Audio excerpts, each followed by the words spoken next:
Pronouns are essential in English. They replace nouns to avoid repetition and make sentences smoother. We have several types. Personal pronouns like I, you, he, she, it, we, and they refer to specific people or things. Then we have possessive pronouns such as mine, yours, his, hers, its, ours, and theirs, which show ownership.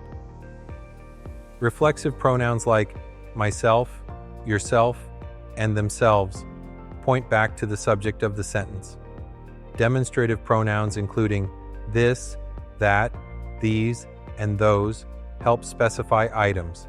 Indefinite pronouns like someone, anyone, and everyone refer to non-specific people or things.